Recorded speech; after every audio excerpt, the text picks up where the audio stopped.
Hi, good afternoon in some parts of the States, and high noon in Portland, Oregon, where our main office is. I would like to welcome all you. This is kind of exciting. I've been in self-quarantine, so I had to kind of comb my hair. It's been kind of bushy lately. Anyway, I'm in my living room, and you are now watching the Native Wildness Institute. We've been in existence for 20 years now, officially, with our team, and there's hundreds of us. We have a all-native board, all native staff, and all native consultants. We have a lot of non-native allies, and they really are our supporters and our cheerleaders. And so we actually have a training, and some will be online and some will be in person with colonized allies and decolonized allies coming soon. So Oki, Nistu Nidaniko Mokoyo Sokoi. I'm a practicing Blackfoot speaker. Nistu Amskapi Pikani. Nistu means I am. I'm Blackfeet. We have 1.5 million acres at the top of Montana, and 3 of our reserves are in Alberta. Siksikai, Kainai, and Abatsapikani. So my grandparents on my dad's side, his mother was Agnes Ironpipe. They called her Ats the Nikiwa. It means kills close. We always gave our women Indian names, warrior Indian names, to protect them, that they have a long, healthy life and get to see their great-grandchildren. Her name is carried by my youngest baby sister, Lori Newbreast, Ats the Nikiwa. And the closest grandma, they would give us interpretations, and it's hard to interpret in English. And it's important, in self-care, you have to know the origin of your Indian name and how you got it and where it came from. So I'm just going to go through what I have learned. In my self-care, I knew from the time I was born that knowing Grandma's story made me strong. So she delivered all of the babies on the south side of our reservation. She even knew how to deliver a breech birth when the feet come out first. And she was also, I grew up hearing stories that they'd always say, she's one of the women that can put up a teepee by herself. And I witnessed it. And boy, she had strategies, but she could. They weren't big in circumference, but she could put them up. And she delivered all the babies. And so the last baby she delivered was, his name was Snake Comes at Night. Great singer. All those Southsiders. Star School. Man, the best singers. But, Snake is gone now, and she delivered him in 1955.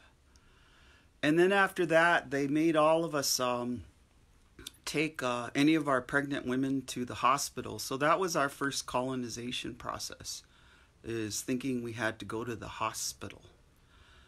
So in your self-care, thinking about it, we're going to just talk about some of the things that you can do in your own home because you're honoring this social distancing.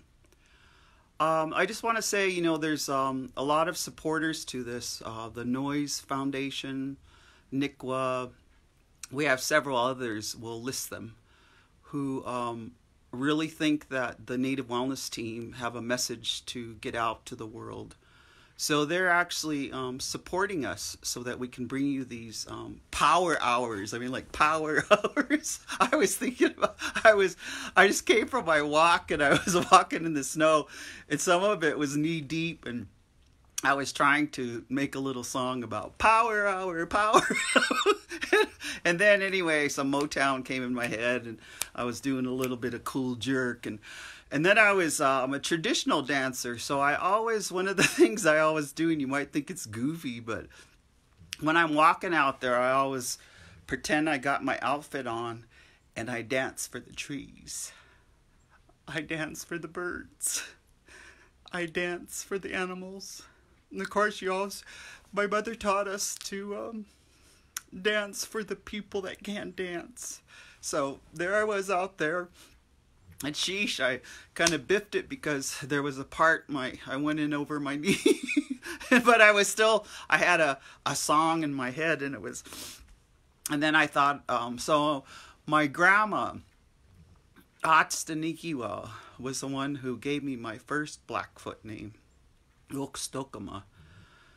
And Grandpa said it was the characteristics of a black mole on the prairie. And that they're always ready for winter. Kind of like always ready for a virus. So I've always, my family gets on me. They used to call me Miss Pandemic because I always have containers of beans and rice and fresh water.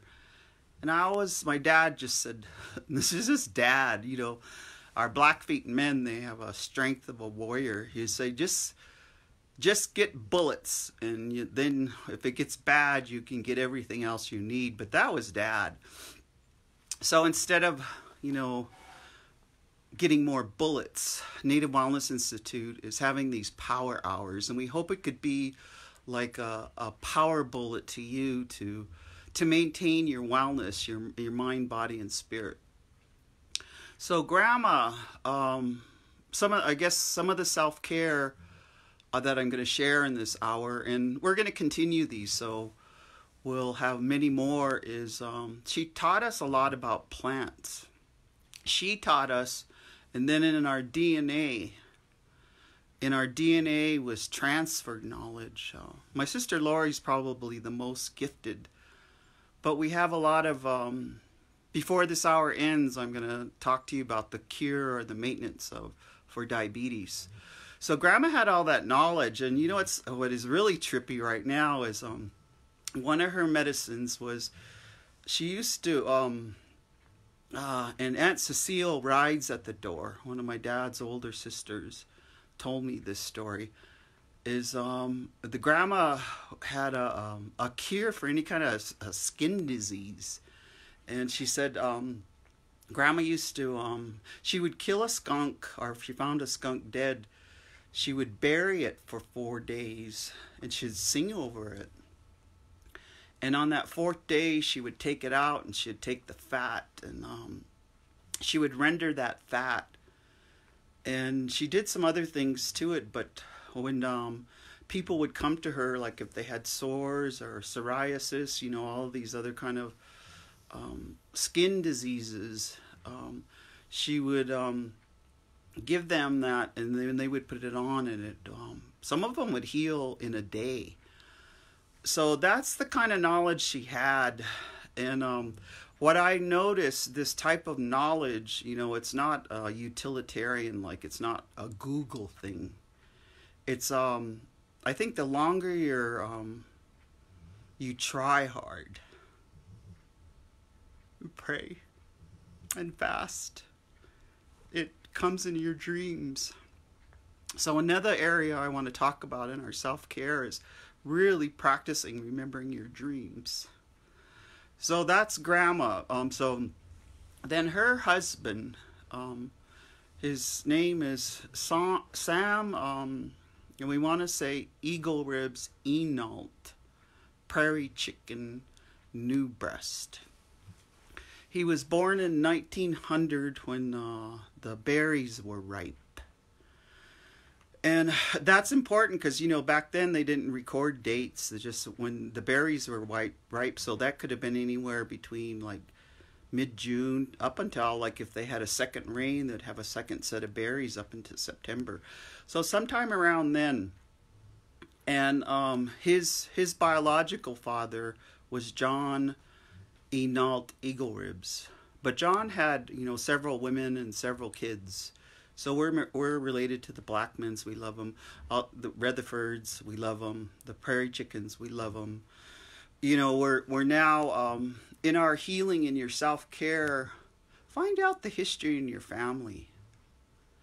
Because when you hear their stories, it makes you stronger. When you know their stories and what they went through, it makes you stronger. So Grandpa was, he's one of the, I'll say this, he was just a provider and a protector, and he was a real cowboy. He had a lot of breaks, a lot of injuries. My favorite thing to do with him would be to take him over to, over by where Rosemary Kai and the Salish Kootenai are, their hot springs. They had mud baths, and I used to take him over there in the 70s, and he'd soak and all. He said all his cowboy injuries would go away. He wouldn't have pain for like 2 or 3 months. So another self-care thing, get in those mud baths, get in the sauna, get in a hot tub, just throw some cedar in there. It cleans you off if you don't have a sweat that you can go to. That's, well, Grandpa, many things we could say about him. I do carry one of his pipes. I'll say that much. Then on my mom's side, my mom's mom is Awatsky. Irene, Nell, Pollock, Cooper. And her first husband was a non-native. He died of typhoid fever. We're just finding his story. A lot of those guys came here and they got with our women because they had land.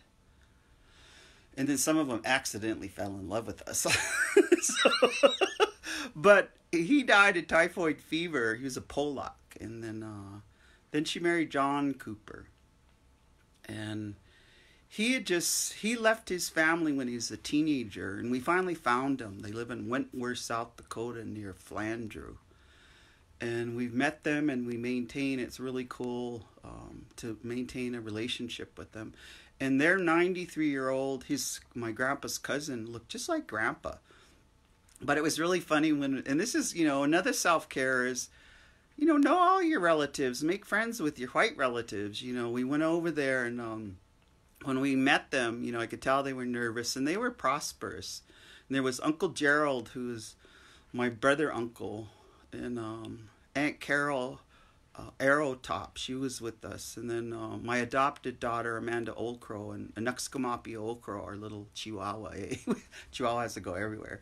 So we went there, and we sat down with our relatives, and just the truth teller and the facilitator I am, this is what because you know how like non-natives, they always think we want something. So we sat down and we said, I just said, we just want to say, first of all, that we're not here to ask for anything from you or take any of your land or any of your prosperity. We just want to get to know you. It was funny because, who goes to your relative's house and says, I'm not asking for nothing. I just want to get to know you. So in self-care, think about that. During this time, call the elders up. I've been calling elders every day. Yesterday I called down the ways Don Fisher. I just love that guy. Retired forever. I've been here 26 winters living in this spot on the lake. And I called to check on him and his wife. And they're just precious. He's 80 and she's 88. So, and I'll say, do you need anything, He goes, no, we're good. He said, no, we got everything we need. And he laughed because he said, we live like this all the time. We're social distancing. We go every other month and get groceries. But we're good, And so check on your elders, part of the self-care, especially just listen to them. Sometimes when you're young, you don't know that you're supposed to shut up and listen. And sometimes it's just good to say, or understand. or I hear you. I hear you. You know, just listen to them, because there's something magical about elders. They'll talk in stories. That's, I guess, you know, I can't, I'm sharing with you, and I'll be talking in stories because I don't know how else to talk. I'm not going to pull out of a government curriculum and try to assess you. Anyway, so with Grandpa, this Grandpa Cooper, this is what I remember. He built all of the log homes. He hunted all the food. He made shepherd's pie. He made homemade snowshoes. He would take people out and teach them how to hunt in the snow. I was remembering a story Dr. Jones told me, and he's gone now, but when he was 9 years old, he said my Grandpa Cooper got these, he had an outfitter, and he brought these Europeans way back into the canyon, which would be kind of like back by Cooper Lake into the canyon there. And Makapi, freak storm came. And they had the choice if they could walk this 10 miles this one way to get out, or they could try to ride the horseback, but it was about a 50-mile. And he had these Indians, these other Blackfeet, Scoppy Picanny with him. And they didn't even, they had the inner tubes out of the vehicles then, and they had made leggings. And Grandpa had extra pairs, and he put them on those white guys, and they walked out, and they survived. The other way, they probably would have froze to death. So that's the kind of knowledge he had. He would never live in town. He used to live up on Livermore. He would, and then, you know, so then my uncles, let me just, a part of self-care is knowing these stories, and know your uncle's story. So two of his sons, they refused to go to boarding school or school, so they never learned to read. And they both, Uncle William lived to be 72 without knowing how to read, but what he knew was how to visit. What he knew was how to tell a humorous story. What he knew was how to break a horse when no one else could do that. One time here, you know, and I'm a recovering city Indian, you know, I'm half my life in the city, but I came here and, man, my truck starter froze up. And Uncle, just like, he just went out there and took out that starter and brought it in and put it over there on the wood stove and heated it up. Went out to the truck and put it back in, and sheesh, my truck just started right up. That's the kind of knowledge he had. And so that's part of protocol of introducing myself. So I'm not a Cherokee princess. Nistu, I'm Scoppy Picanny. So Native Wellness Institute, you know, we're kind of, God, we're just so diverse. You know, we're going to be doing this every noontime. So I wanted to, I'm going to talk about some self-care things. And Jolene, watch my time. So when it gets close, say, Theda, shut up in about 5 minutes. You know? This is how, so me and Jolene, we just talk direct to each other. So the first thing on self-care, you know, I think I'm going on I started last Saturday. I came back from a wedding, and I wore a mask, and I had my little hand sanitizer. Even on the plane, I was giving everybody a squirt. And wearing gloves, and you know, and keeping the distance. And so I've been kind of self-quarantining till then. And the reason I'm doing it is because my gut level, this is my gut level, which is our intuition, tells me if we all do this, this is going to pass. We're going to get over a hump, and we're going to come out the other side, and we're going to be okay. But we're going to learn some tough lessons, mostly around greed and what's really important in life. But the self-care thing, so one of you know, coming home, and I I made sure, my mom's 82 years old, and I have a couple, have some aunties that are in their 90s. I made sure, just in my own thinking, to not go near them, or to not just protect your elders over 60. Please. Even if you want to hug them, don't. Talk to them. Sanitize things, and send it over there. Send them a rose. Send them some dry meat. You know how, like, I was thinking, I don't have that much dry meat left, and my sister and my mom cut that. And Terry Don got that elk his first time, and he brought me a hind quarter and some backstrap, I think. And I only got a few pieces, but I was thinking who I could give it to. Don't hoard in your self-care. Don't hoard. Get enough for yourself and think about how you could help others. Even fresh water. Water is, and self-care is the most important medicine. Your whole body, even when you're in utero, you're 90% water. And as you get older, as elders, I'll be 64 next month. You might get down in, your 80s or 90s to being just about 50% water. But you're water, so in this self-care, pray with your water. Take your water and, pray with it, and always give, a little bit to the spirits. Pour a little bit out into the ground. And I even, if I'm inside, sometimes I just pour some drips, because it's symbolically, because the spirits, they understand this protocol. Give them a drink, and then you take a drink. And the water itself, just, some of the tribes that we work with, Native Wildness Institute we've worked with all, 577 tribes in this area of the continent. And we hear, so let's talk about water.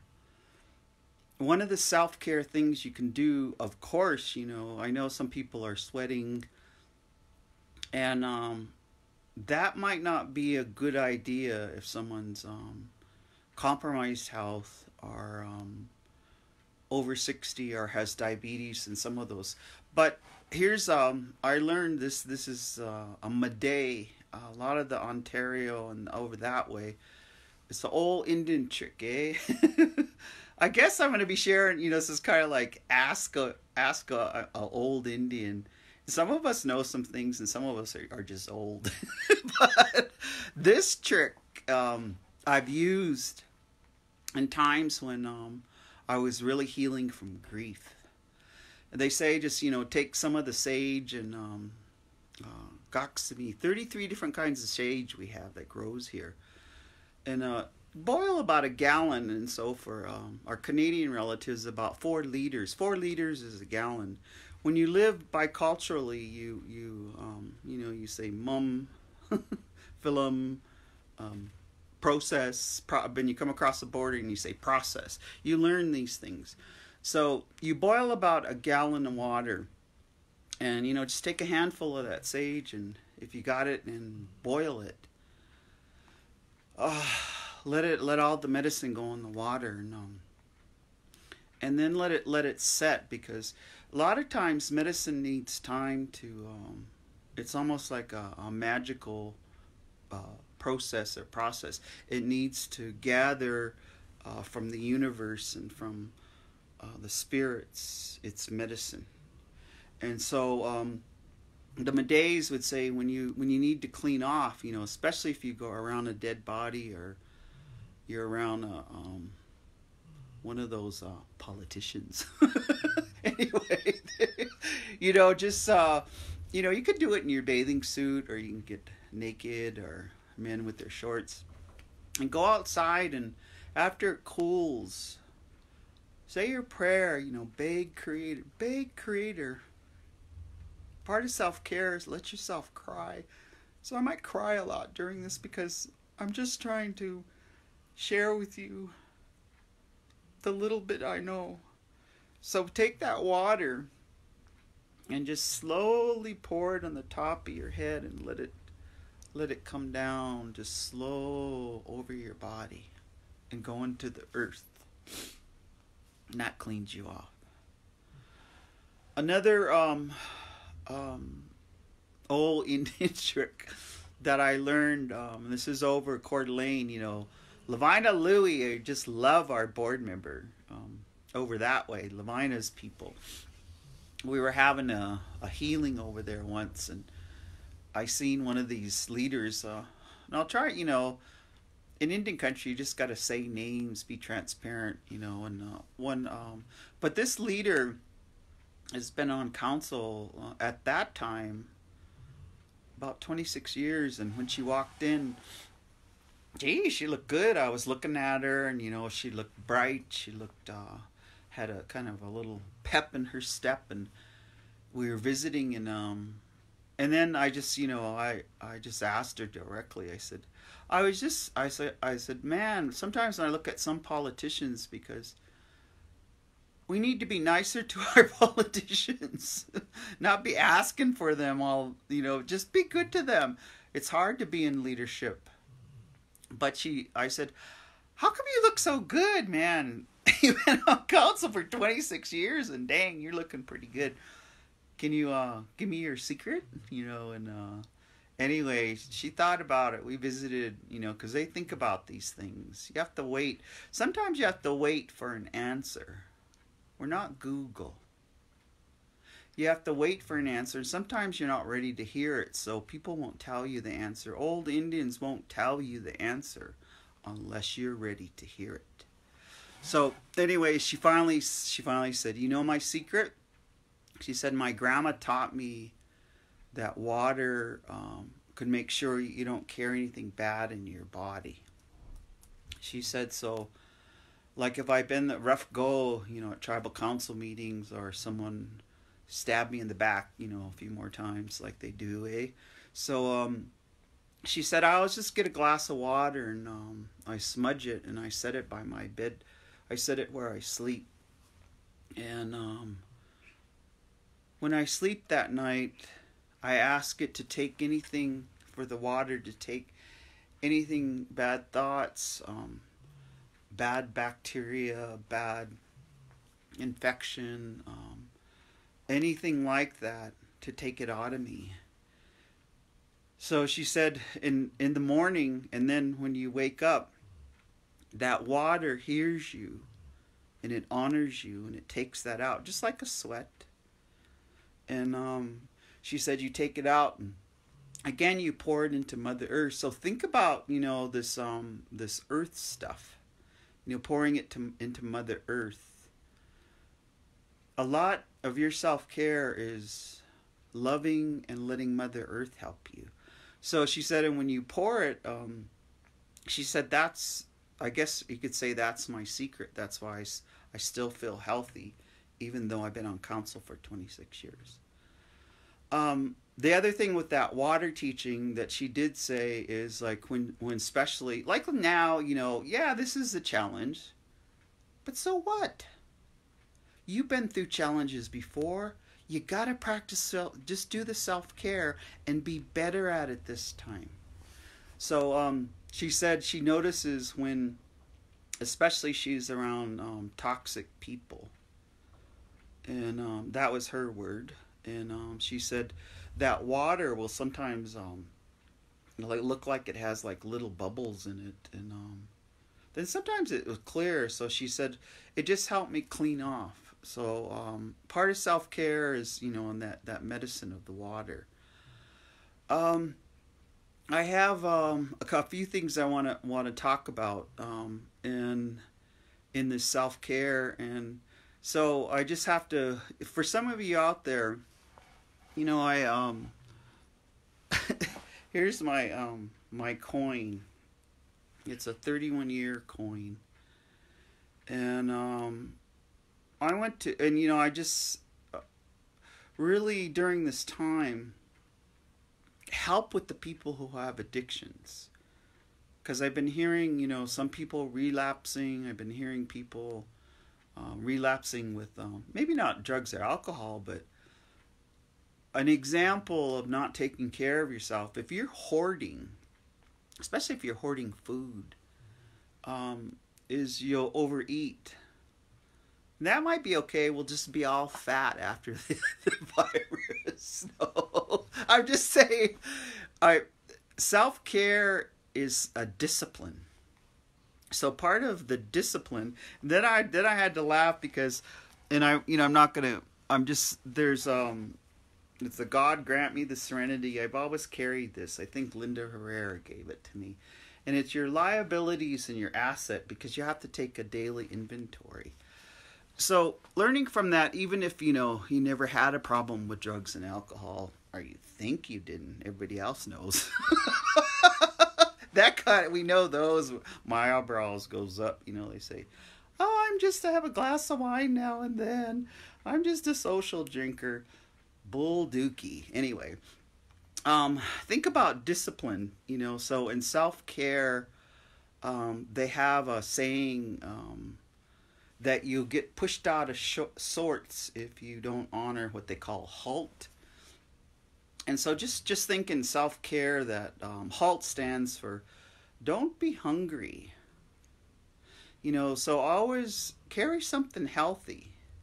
And healthy, because, the days of Pepsi and potato chips have got to go, because if you ain't healthy, say la vie, hungry, but carry, make some dry meat, carry some almonds, carry an apple. Carry, there's all kinds of stuff that hungry, this self-care. Surround yourself with the healthy food. Always just have it around you. And then the A of the HALT is angry. And I've been noticing, and under stress and even for myself, I have to move slower, because I have to really say, is this my feeling? Or is this person projecting? Don't take nothing personally, because angry, they say don't be angry in your self-care. And if if you're angry at someone, try to think about maybe you need to have a forgiveness with them. And that forgiveness, even I seen a person who did something pretty bad to me. I seen her in Chicago at the Absalaga opening. So when I seen her, because she's younger, and this is, I'm older, I just went over to her. And I said her name, and I said, "It's really good to see you. I'm really happy you're here, and geez, you look ikjekpa," means good in Crow, eh? No, it's kind of like ixgapi, pivorific, something, like that. And I hugged her, and she hugged me back. And so that means to me, everything's forgiven. So that anger, I think I want to talk about another story I heard from Tom Tailfeathers. And this is, you could take it symbolically, or he said a long time ago he had a peppermint forgiveness ceremony. and in a nutshell, he just said, make some strong peppermint. And the peppermint will be coming out pretty soon. And if you don't have it, just get some peppermint, and you can always smudge it. Because when you buy stuff, it has no power. You have to reinvigorate it. Even in your IHS medicines, smudge them. Let the original medicine be reinvigorated. He said, and you smudge that peppermint, and bring it hot, and go over to that person's house and sit with them and visit. And when he said, and so when someone saw you, that meant it was forgiveness time, because whatever you were doing was keeping your families apart, or keeping your children were watching you. And if your children watch you be angry all the time and have resentments, they carry it too. So it's good to sit there, pour them some hot peppermint, pour yourself some hot peppermint, and it's peacemaking. You make peace. So in this self-care, think about who you got to make peace with. Even write them a letter. Write them a letter, old-fashioned letter, and put it in the mailbox, and let them carry it. He said in the ceremony, when you hand that person that peppermint tea, and they drink it, they also agree that everything's forgiven and you're on even territory. You're you're friends again. You're relatives. You're a good relative. So, think about so that halt, the hungry, angry, and the L is for lonely, and that's an unusual one because sometimes our symptom, if we come from trauma, we always have to have a bunch of people around. We always have to have noise, TV on in every room. We got to have all this stuff going. And that's actually a symptom of trauma. So to undo it, this loneliness, this dealing with, is you got to sit with yourself. Be with just you. And practice at it. We're practicing now. Some of you are doing okay, and some of you are losing it. But that's okay. That's why we're doing this. For those of us that are losing it, come with every noontime. We're going to have someone. We're going to be together. We're going to connect. Is sometimes, beg Creator again not to feel lonely. Because there's a difference between lonely and solitude. And solitude is it's a spiritually mature process where you feel okay being alone. You're okay with just being mindful,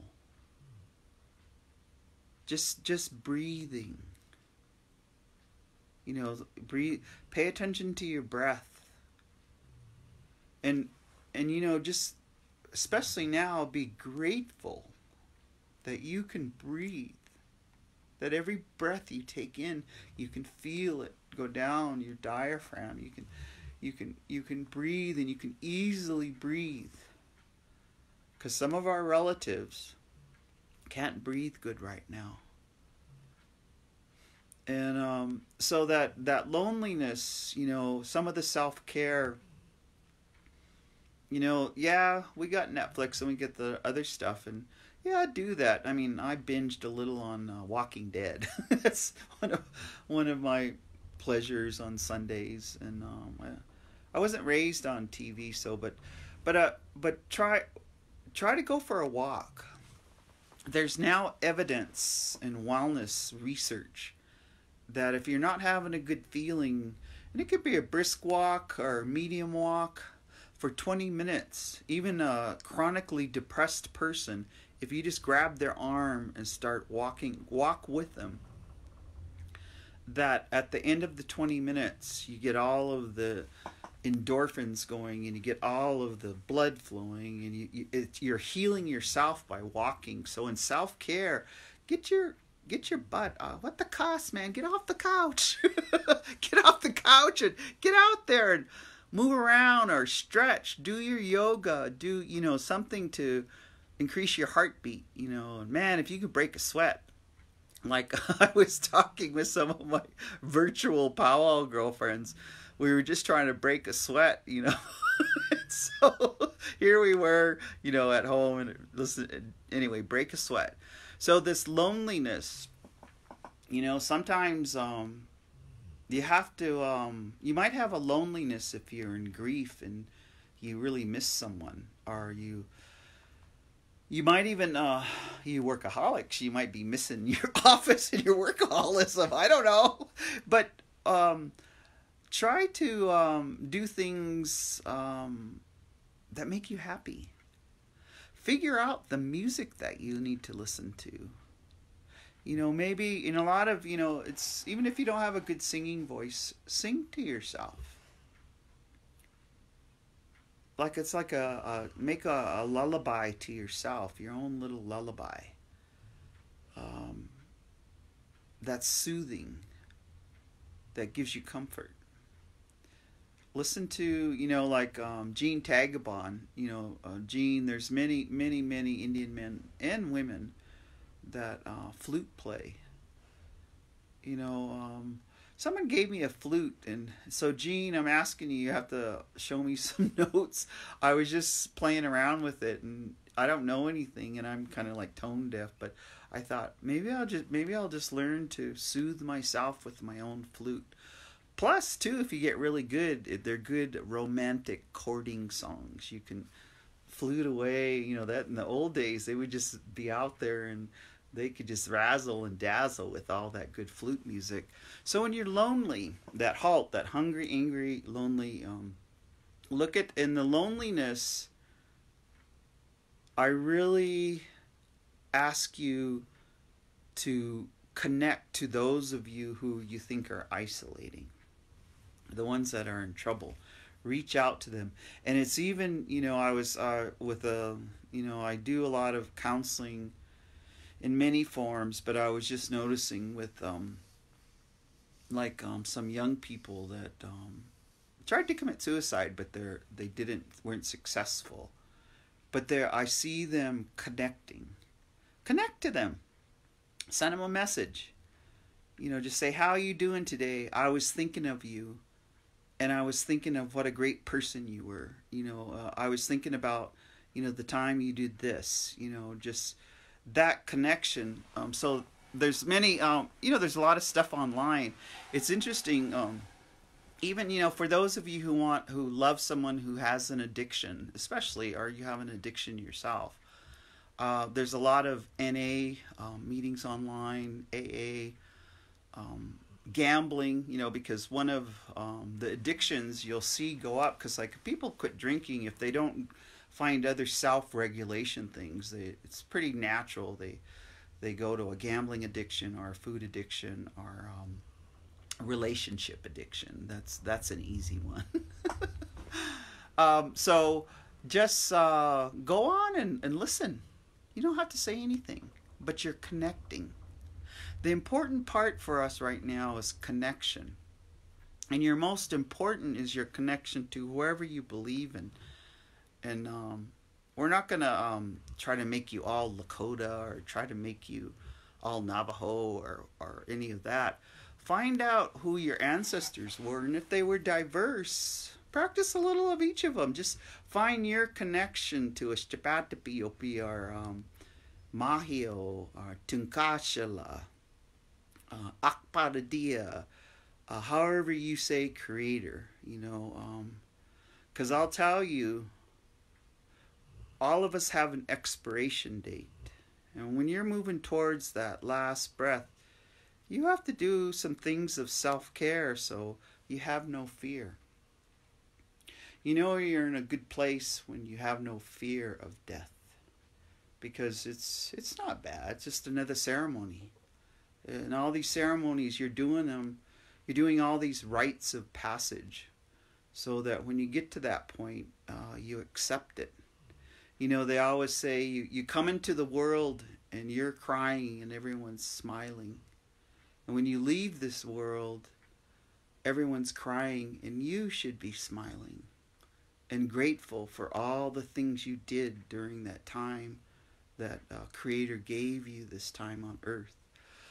So so hungry, angry, lonely, and then let's talk about tired. During this time, one of the greatest things that you could do to boost your immunity system is to sleep good. And sleep, find out what it means for you. There's no, prescriptive magic answers. For some of you, it's how do you feel good? Like you wake up, you greet the morning, or you just feel good, you feel capable, you feel energized. How many hours is that for you? Because some people it's 6. I'm one of those. I still have to sleep 8 hours, and last night I slept 8.5 hours. And I'm just making sure. So let's talk about self-care and getting enough sleep. I notice that when I'm exercising, I sleep better. So try that. Just really, and you could even you don't need weights and stuff. Go use one of the cans that you hoarded. Just do 3 sets, 3 sets. Just to try to get yourself tired, physically tired in a good way, so you sleep good. Um, the other is, when I was make your area. And some of you might not want to hear this, but you shouldn't have a TV in your bedroom. You should have other things that calm you. You could have and like I am addicted to lavender, I guess. And one of the things I'm looking forward to is I'm gonna go and buy lavender plants and just let them grow wild around my bed. So that's the area that's just like your nest, that you can just sleep cozy, and make your area like your nest where it's comforting and it's inviting. It has the right, blankets that you like. Use a neck pillow, to so that you don't get sore necks. Use, if you have to have electric heater, whatever you need to do to sleep good. That sleep is just so important. And now you see all these scientists really researching the purpose of sleep. But just know that sleep is important. Halt. And so I wanted to talk of a couple more things, and trying to remember your dreams. And I think about this because in recovery, I notice that when people are coming off addictions, that they have bad dreams, or some people are. I notice with a lot of the children and the families I'm working with, they have we'll call them nightmares, or they're not good things. But sometimes a nightmare is it's a healing thing, because you're whatever you're dreaming is purging out of your spirit and is gone. And especially when little kids have, I think about little kids, if they lose a parent, to this Oxycontin thing, or any of that, are their parent just isn't there for whatever reason, they're incapable of being there. Often those children, I think about their dreams, so put that glass of water by their bed. Let them wear cedar around them. Let them have, some sweet pine. Sing them a lullaby. Stroke them. There's the comfort things, like when they're self-regulation starts, on a cradle board, or being wrapped tight, where a baby, when you're wrapped in a cradle board or a cradle basket, or whatever your tribe uses, when they're content like that, a lot of their learning is observant. And that's actually one of our virtues, is to be observant and to learn by looking and processing the world. And you also learn self-regulation when you're wrapped like that. And when you're breastfed, you learn self-regulation. When you're an Indian swing in the corner, you learn self-regulation. Because a lot of right now in this self-care, we're having this because we want you to think how to love yourself. Take care of yourself. Make you number one right now. And in taking care of yourself, you'll be able to do those other things, especially for those of you spinning plates. You might have kids. You might be thinking of all those. Hey, if you hear some snoring, it's O'Connell, your pipe. He was insistent to sit right by me, but he's over here snoring. But that's not me. I'm obviously awake. But think about, in that in dreaming. I think I was just talking to my mom, right before, because I'm sorry, I still have to talk to my mom every day. And I said, Mom, could you light a smudge for me? She said, of course. And I go, well, thank you, Mom. And it was just that. And even if your mom's not alive or your dad's not alive, that's the power when you believe in God or it's about to be. You could ask them on the other side of that veil. Even if they're gone, say, hey, you've been up there a while. You're knowing how to maneuver. Is it okay if you help me a little? Can you help me? Ask your ancestors to help you. We can ask them now. I think they're sending messages anyway. I was just thinking, my longtime friend, Don Peppian. I just love Don. He said he dreamt night before last that his parents both lived to be 100 years old. He dreamt he was building a corral with them. So that tells me they know if you worry, to counteract that worry, ask them to bring you a message in your dream. They'll come and, they must be comforting him because they see, all of our ancestors, they're just waiting to hear from you. They want to hear from you right now. And it's okay to be scared. The gift of a human being is fear and to be scared. It's okay. That's how we learn. But that means you have to get your butt in gear and start, because fear, that so often is false evidence appearing real. You have to do something. That's why it's okay, clean your house. I was just thinking, look around, probably some of you is thinking, just clean one corner at a time. Clean your house. Deal the fear,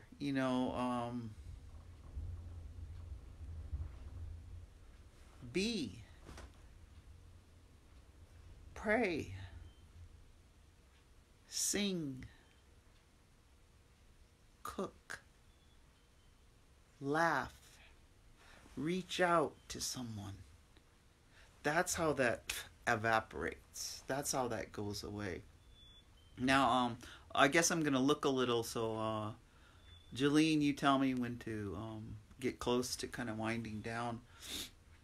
There's a couple things, other self-care, if you don't mind, if I kind of like, I'm looking down and, so one of the things that I learned, one of our teachers, we had many teachers about Wilbur Fish, and my sister Lori had this one brother up Ontario way named Mark. I heard this from, and then I think Rufus Goodstriker, I heard this from him too. And this see this cayenne pepper? One of I remember Mark came to Healing the Spirit Worldwide when it was in Edmonton. And he was going blind by then. And he just came up there and they let him up on the microphone, I think for 4 minutes or something. And this is what he said. Okay, he just said, in the future there's going to be this virus. And I come up here, so I'm going to tell you how to take care of yourself so that we don't have as much death with this virus. So one of the things he said, and he said to use bear fat, but you can use olive oil, you can use other oils, and you put it on the bottom of your feet. Just leather it on the bottom of your feet and sprinkle this cayenne pepper and put on a sock. Put on, like when you go to bed at night, or especially with your children, because like if, especially if they have like asthma or some kind of, and what this does is it goes up the medicine. This is medicine. It goes up from the bottom of your feet and it travels up your ankles. It travels up to your knee. It goes up to your hip area and into your chest. And it goes throughout your body. But what it does is it fortifies your lungs. It makes your lungs really strong. So that you don't get sick, or if you do get sick, it won't be that bad. So I wanted to just say that, so immediately, get. And Wilbur Fish, and we still, right over there in my purse, he made us always carry a tincture, which is just often sometimes, in a liquid, where we carry cayenne pepper in a tincture, because he told us to carry it because you could save somebody's life, especially if they're, in cardiac arrest, or they're having a stroke, or they need something instead of, giving them electricity of some sort. He said just take that tincture and put some drops underneath their tongue. So you could even take this, and take a pinch of it and put it underneath your tongue. And yeah, it's gonna, but what it does is to all of your blood circulation is it makes all the blood flow, and it makes you can breathe good, and it gives you that jump start, and you could save somebody's life like that.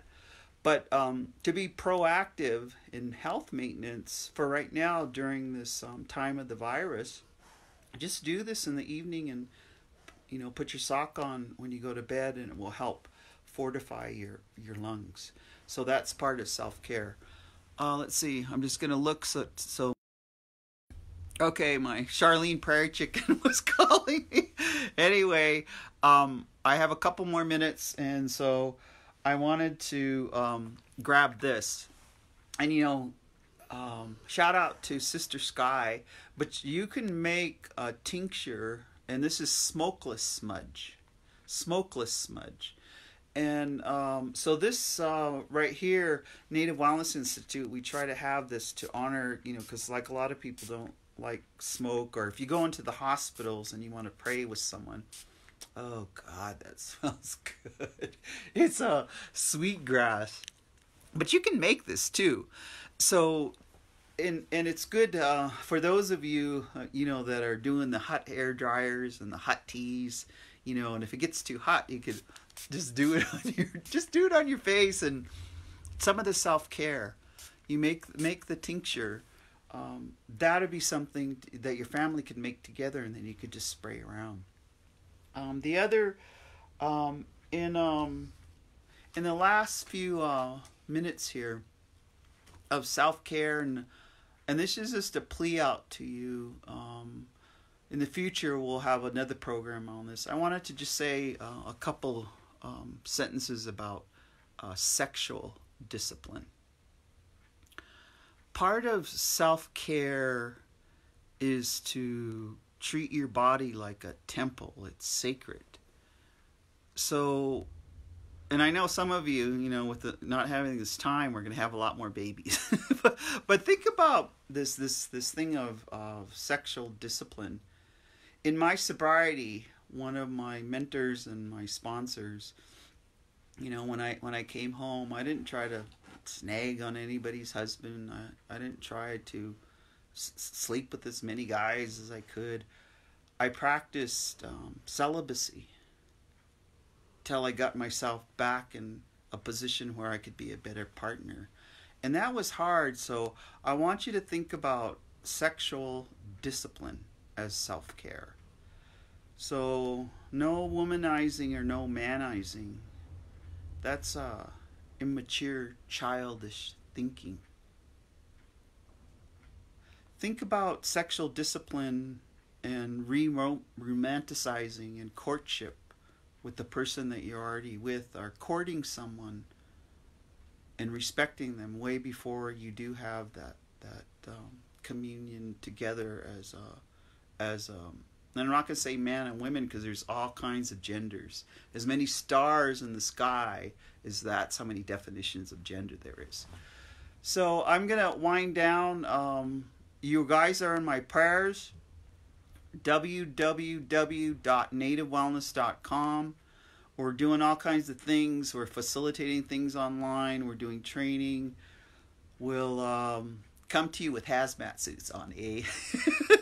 Anyway, I think I'm gonna sign off, and we want you to listen in tomorrow, because Chelsea and Thosh are gonna come on and cook for us. And then Lavina, and then that crazy Casey Nicholson is coming up, and then we're gonna be doing all kinds of things after that. So I wanna thank you. So kitakito matsuno. I'm gonna take the button and end this, and gitsikako, mem. I love you.